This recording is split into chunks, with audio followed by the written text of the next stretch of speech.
Hello everyone, welcome back to the channel. यदि आप share market या म्यूचुअल फंड में इन्वेस्टमेंट करते हैं और आप जो है शेयर्स को, म्यूचुअल फंड्स के यूनिट्स को आप बेचते हैं और उस पर आपको लॉन्ग टर्म कैपिटल गेन होता है, तो असेसमेंट ईयर 24 और 25 से सरकार ने बहुत बड़ा बदलाव किया है। आपको long term capital gain mutual funds के यूनिट्स बेचने पे या शेयर मार्केट में शेयर्स को बेचने पे जो होता है उस पर कितना टैक्स पे करना पड़ सकता है, इस वीडियो में हम जानेंगे। तो यहाँ पे कैपिटल गेन को हम पहले समझ लेते हैं कि कैपिटल गेन लॉन्ग टर्म कब होता है और शॉर्ट टर्म कब होता है, ताकि आपको आसानी रहे चीज़ों को आगे समझने में। तो यहाँ पे देख सकते हैं कि यदि आप किसी भी कंपनी के शेयर को या म्यूचुअल फंड्स की यूनिट्स को यदि आप 1 साल के अंदर यदि आप खरीद करके उसको बेच देते हैं तो उस पर होने वाला जो गेन होता है वो शॉर्ट टर्म कैपिटल गेन कहलाता है। वहीं पर यदि आप उसको 1 साल के बाद यदि बेचते हैं तो वो जो है लॉन्ग टर्म कैपिटल गेन कहलाता है। यहाँ पे कंडीशन ये है कि जो भी कंपनी का शेयर्स आप सेल आउट कर रहे हैं वो लिस्टेड होनी चाहिए। लिस्टेड का मतलब हुआ कि किसी भी स्टॉक एक्सचेंज में, जैसे कि बीएसई और एनएसई 2 स्टॉक एक्सचेंज हमारे इंडिया में है, उसमें वो कंपनी क्या होनी चाहिए, लिस्टेड होनी चाहिए। और यहाँ पे म्यूचुअल फंड्स के लिए भी है, तो इन दोनों के ऊपर जो है एसटीटी क्या होना चाहिए, पेड होना चाहिए, यानी सिक्योरिटी ट्रांजैक्शन टैक्स। तो अभी का जो भी आपका इन्वेस्टमेंट होता है, जो भी आप उस पर सेल करते हैं, उस पर आप एसटीटी पेड करके ही तभी आपको नेट अमाउंट जो है मिलता है। सबसे पहले तो हम लिस्टेड इक्विटी शेयर्स पे होने वाले लॉन्ग टर्म कैपिटल गेन को इस एग्जांपल से समझेंगे। जैसे कि मान लीजिए आपने एचडीएफसी बैंक का शेयर 1 अप्रैल 2022 को आपने खरीदा और आपने एचडीएफसी बैंक के 200 शेयर्स 1200 रुपये के रेट से आपने खरीदा है और आपका टोटल इन्वेस्टमेंट एचडीएफसी बैंक में 2,40,000 रुपये हो रहा है। अब आपका जो एचडीएफसी बैंक है इसने 1 साल में बहुत अच्छा परफॉर्म किया और 2 मई 2023 को एचडीएफसी बैंक का जो शेयर का भाव है वो 2,000 रुपये चला जाता है और आप जो है इसी डेट को 200 शेयर अपना बेच देते हैं और टोटल आपको जो वैल्यू मिलती है, जो आपको रिसीव मिलता है, वो 4 लाख रुपए का मिलता है। अब यहाँ पे 2 चीज़ें आपको समझनी है। पहला तो है पीरियड ऑफ होल्डिंग और दूसरा है गेन। ठीक है, तो पीरियड ऑफ होल्डिंग यहाँ पे देख रहे हैं 1/4/22 से लेकर 2/5/2023 तक के बीच का जो डिफरेंस है वो 1 साल के ऊपर आ रहा है। तो 1 साल के ऊपर आपने क्या किया, एचडीएफसी बैंक को आपने होल्ड किया, उसके बाद आपने इसको बेचा, तो ये आपका गेन क्या हो रहा है, लॉन्ग टर्म कैपिटल गेन की कैटेगरी में आएगा। अब आपको कितना गेन हो रहा है, तो ये जो सेल वैल्यू है इसमें से आपको बाइंग कॉस्ट माइनस करनी है, तो 1,60,000 रुपये आपका लॉन्ग टर्म कैपिटल गेन आ गया। तो क्या सरकार 1,60,000 रुपये पे टैक्स लेगी? तो ऐसा बिल्कुल भी नहीं। सरकार आपसे कहती है कि हम आपको सेक्शन 112A में आपको एग्जेम्पशन देंगे 1 लाख रुपए का, तो आप 1 लाख रुपए की छूट ले लीजिए, बाकी जो बचता है उस पर आप हमको टैक्स दीजिए। तो यहाँ पे 1 लाख रुपया माइनस कर दिए और net taxable long term capital gain यहाँ पे 60,000 रुपये का आएगा। तो इस 60,000 रुपये पे आपको टैक्स सरकार को देनी पड़ेगी। वहीं पे म्यूचुअल फंड्स का एग्जाम्पल ले लेते हैं। जैसे मान लीजिए किसी म्यूचुअल फंड में आप पिछले काफ़ी सालों से आप SIP कर रहे हैं और आपकी जो एवरेज NAV है, यानी नेट एसेट वैल्यू, वो 125 रुपये है और आपने टोटल यूनिट्स 7,200 यूनिट्स आपने एक्यूमुलेट की उस म्यूचुअल फंड्स की, और टोटल आपका अमाउंट जो इन्वेस्टेड हुआ वो 9 लाख रुपए का हुआ। तो आप 2 मई 2023 को म्यूचुअल फंड्स की यूनिट्स आप सेल आउट कर रहे हैं, उस दिन जो NAV थी वो 470 रुपये की NAV थी। तो आप 7,200 को 470 से यदि मल्टीप्लाई करेंगे तो 33,84,315 रुपये आएगा। ठीक है, तो यहाँ पे जो रिटर्न आपका आ रहा है 24,84,000, सरकार कहती है कि इस पर हमको टैक्स नहीं चाहिए, आप 1 लाख रुपये हमसे एग्जेम्पशन ले लीजिए, ये माइनस कर दीजिए, जो रिमेनिंग 23,84,000 रुपये आएगा ये आपका नेट टैक्सेबल कैपिटल गेन आएगा और इस पे आपको टैक्स पे करना पड़ेगा।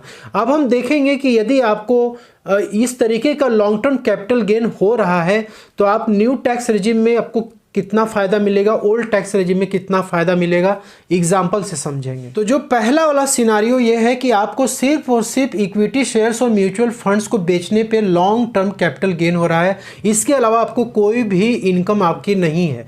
ऐसे केस में ओल्ड टैक्स रेजिम और न्यू टैक्स रेजिम में आपको कितना टैक्स पे करना पड़ सकता है, तो यहाँ पे देख सकते हैं कि ओल्ड टैक्स रेजिम में 4.5 लाख रुपये की इनकम हम ले रहे हैं कैपिटल गेन वाली, और न्यू टैक्स रेजिम में ही 4.5 लाख रुपये की इनकम हम ले रहे हैं।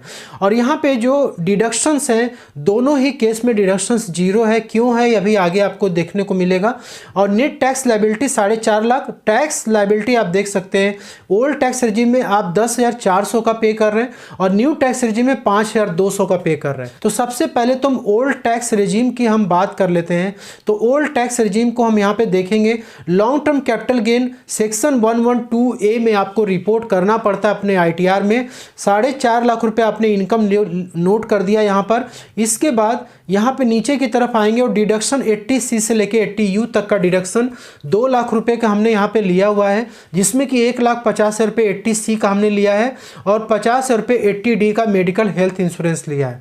लेकिन यहाँ पर डिडक्शंस आपको अलाउ नहीं किया जा रहा है। सरकार आपसे कहती है कि यदि आपको सिर्फ और सिर्फ long term capital gain share market या म्यूचुअल फंड से यदि आपको हो रहा है तो इस पे आपको कोई भी डिडक्शन 80C से लेके 80U तक हम आपको नहीं देंगे। तो ऐसे केस में जो नेट इनकम आ गई वो 4.5 लाख रुपए की आ गई।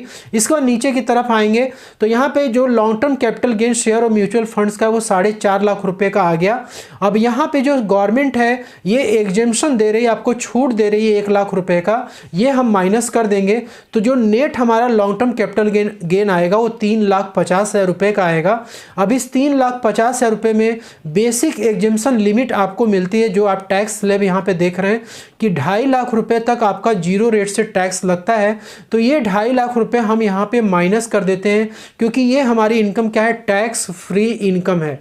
तो यहाँ पे जो नेट हमारी जो कैपिटल गेन आ रही है वो 1 लाख रुपए की कैपिटल गेन आ रही है। अब यहाँ पे टैक्स किस तरीके से कैलकुलेट होगा तो यहाँ पे देख सकते हैं कि लॉन्ग टर्म कैपिटल गेन के केस में केवल शेयर मार्केट और म्यूचुअल फंड्स की मैं बात कर रहा हूँ, इस पे 10% का रेट है। तो यहाँ पे 1 लाख रुपए पे हम 10% कैलकुलेट करेंगे तो 10,000 रुपीज़ का यहाँ पे टोटल टैक्स आएगा। तो यहाँ पे टोटल टैक्स 10,000 रुपीज़ आ गया। रिबेट 87A में जीरो हो रहा है। अब आपकी माइंड में एक क्वेश्चन आ रहा होगा कि हमारी इनकम 4.5 लाख रुपए की केवल है, यहाँ पे ऊपर में आपने देखा है 4.5 लाख रुपए। तो आपके माइंड में क्वेश्चन आ रहा होगा कि जब इनकम 5 लाख तक होती है तो 87A में 12,500 रुपये का मैक्सिमम डिडक्शन आपको टैक्स रिबेट मिल जाता है। तो यहाँ पर तो हमको रिबेट मिलना चाहिए, 10,000 रुपये ही रिबेट मिलना चाहिए, लेकिन मिलना चाहिए। गवर्नमेंट यहाँ भी आपसे कहती है कि यदि आपको इक्विटी शेयर्स या म्यूचुअल फंड से यदि आपको लॉन्ग टर्म कैपिटल गेन हो रहा है तो हम आपको 87A का रिबेट भी नहीं देंगे। तो 87A का रिबेट जीरो हो गया, मार्जिनल रिलीफ कुछ नहीं मिलेगी। नेट टैक्स आपका यहाँ पे 10,000 रुपीज़ आ गया। एजुकेशन सेस 400, टोटल टैक्स आपको 10,400 रुपये यहाँ पे करना पड़ रहा है। तो यहाँ पे देख सकते हैं 10,400 की कैलकुलेशन आप समझ गए। यदि व्यक्ति न्यू टैक्स रेजिम को यदि ऑप्ट करता है, जैसे मान लीजिए कि आप असेसमेंट ईयर 24-25 की ITR फाइल करते हैं तो आप यदि पहले से सब चीज़ें कैलकुलेट किए रहेंगे तो आपके लिए बेहतर होगा। तो यहाँ पे न्यू टैक्स रेजिम का भी एक बार कैलकुलेशन हम देख लेते हैं ताकि हमें ये चीज़ क्लियर हो जाए। तो यहाँ पे देख सकते हैं अगेन 4.5 लाख की इनकम हमने नोट कर दी और डिडक्शन के तौर पे यहाँ भी आपको कुछ डिडक्शंस नहीं मिलता है। यहाँ ऊपर की तरफ देख सकते हैं न्यू टैक्स रेजिम है, ताकि आपके माइंड में कोई ऐसा डाउट ना रहे। तो नेट इनकम 4.5 लाख रुपए की आ गई और यहाँ पर भी हम 4.5 लाख लिखेंगे। इसके बाद 1 लाख रुपए का आपको एग्जेम्पशन मिल जाता है 112A में। 3.5 लाख रुपए की आपकी यहाँ पे नेट कैपिटल गेन की इनकम आ रही है। अब इसमें से बेसिक एग्जेम्पशन लिमिट 3 लाख रुपए हम यहाँ पे माइनस कर रहे हैं। तो बेसिक एग्जेम्पशन लिमिट के लिए आपको ये टैक्स स्लैब ध्यान देना है न्यू टैक्स रेजिम का कि 3 लाख रुपए तक कोई भी टैक्स नहीं लगता है। तो ये जो बेसिक एग्जेम्पशन लिमिट है इसको हम यहाँ पे माइनस कर देंगे और जो कैपिटल गेन वाली इनकम हमारी आ रही है वो 50,000 रुपये की कैपिटल गेन इनकम नेट में आ रही है। अब इस पे टैक्स की कैलकुलेशन हम देखेंगे, 10% के रेट से 5,000 रुपीज़ का टैक्स आ रहा है। रिबेट यहाँ भी आपको गवर्नमेंट नहीं देगी क्योंकि उसका ये कहना है कि लॉन्ग टर्म कैपिटल गेन यदि होगा आपको शेयर मार्केट या म्यूचुअल फंड पे तो हम नहीं देंगे, चाहे आप ओल्ड टैक्स रेजिम में भरिए ITR, चाहे न्यू टैक्स रेजिम में भरिए। तो यहाँ पे मार्जिनल रिलीफ भी कुछ नहीं मिलेगा। नेट टैक्स 5,000, एजुकेशन सेस 200 रुपये 4% के रेट से, टोटल टैक्स यहाँ पे 5,200 रुपये का आ रहा है। तो यहाँ पे देख सकते हैं दोस्तों कि दोनों में कितना वेरिएशंस है। तो यदि आपकी इनकम 4.5 लाख रुपये तक है कैपिटल गेन से तो आप न्यू टैक्स रेजिम को ऑप्ट करके अपनी ITR को फाइल कर सकते हैं। अब यहाँ पे ये जो सिनारियो है थोड़ा सा इंटरेस्टिंग है। इस सिनारियो में कैपिटल गेन के साथ साथ अदर सोर्सेस की भी इनकम है। ठीक है। यहाँ पे अदर सोर्सेस में फिक्स्ड डिपॉजिट का इंटरेस्ट और सेविंग बैंक का इंटरेस्ट हमने लिया हुआ है 2 लाख रुपए। और यहाँ पर इक्विटी शेयर्स और म्यूचुअल फंड से लॉन्ग टर्म कैपिटल गेन, यहाँ पे लॉन्ग टर्म कैपिटल गेन होगा, शॉर्ट टर्म कैपिटल गेन नहीं होगा, 5,03,000 रुपये है। टोटल इनकम 7,03,000, डिडक्शन यहाँ पे 1,50,000 रुपये का माइनस हो गया, 5,53,000 नेट टैक्सेबल इनकम आ रही है। और न्यू टैक्स रिजीम में डिडक्शन मिलता नहीं है, इसलिए नेट टैक्सेबल इनकम 7,03,000 रुपये न्यू टैक्स रिजीम में आ रही है। अब यहाँ पे देख सकते हैं कि यहाँ पे ओल्ड टैक्स रिजीम में इनकम 5,53,000 है तो भी टैक्स 21,112 रुपये का आ रहा है, लेकिन न्यू टैक्स रिजीम में आपकी इनकम 7,03,000 है फिर भी आपका जो टैक्स आ रहा है वो 3,120 रुपये का आ रहा है। अब ये कैसे आ रहा है इसके भी कैलकुलेशन को हम एक बार समझ लेते हैं। तो यहाँ पे 5,03,000 रुपये हमने long term capital gain inter कर दिया। इसके बाद सेविंग बैंक का इंटरेस्ट 50,000, फिक्स्ड डिपॉजिट का इंटरेस्ट 1,50,000, टोटल जो इंटरेस्ट की इनकम अदर सोर्सेस में आ रही है वो 2 लाख रुपए की आ रही है। टोटल 7,03,000 रुपये का हमारा इनकम आ गया। इसमें डिडक्शन 80C से लेकर 80U तक, 80C का 1,50,000 रुपये है तो 1,50,000 रुपये का यहाँ पे हमको डिडक्शन मिल जाता है। ये डिडक्शन हमें इसलिए मिल रहा है क्योंकि हमारी इनकम में अदर सोर्सेज की इनकम भी जुड़ चुकी है। तो यहाँ पे जो कैलकुलेशन मैं आपको बता रहा हूँ इसमें आप हाउस प्रॉपर्टी की इनकम भी ले सकते हैं, सैलरी की इनकम ले सकते हैं, पेंशन की इनकम ले सकते हैं, आप लेके कैलकुलेट कर सकते हैं, ठीक है। तो 7,03,000 और 1.5 लाख रुपये का डिडक्शन यहाँ पे मिल जाता है। तो यहाँ पे नेट जो इनकम आ रही है वो 5,53,000 रुपये की इनकम आ गई। अब इस इनकम को हम ब्रेक डाउन करेंगे तो यहाँ पे जो नॉर्मल इनकम है हमारी 50,000 रुपये की आ रही है। ये कैसे आ रही है यहाँ पे समझने की कोशिश करिए। ये जो आपकी 2 लाख रुपए की जो इनकम अदर सोर्सेज की है और ये जो डिडक्शन है, तो जो डिडक्शन 80C से लेके 80U तक है, ये लॉन्ग टर्म कैपिटल गेन को छोड़ के बाकी किसी भी इनकम के सोर्सेज में सेट ऑफ हो सकता है। इसलिए 2 लाख में से 1,50,000 माइनस कर दिए तो 50,000 आ गया। और यहाँ पे long term capital gain on shares and mutual funds 5,03,000 और यहाँ पे टोटल आपकी इनकम 5,53,000 आ गई, जो कि हमारे इससे टोटल से टैली कर रही है। अब इसके बाद यहाँ पे बेसिक एग्जम्पशन लिमिट 2,50,000 रुपये की है, लेकिन हमारी जो नॉर्मल इनकम सेट ऑफ करने के बाद 50,000 रुपये की आ रही है, तो इसको हम माइनस कर देंगे।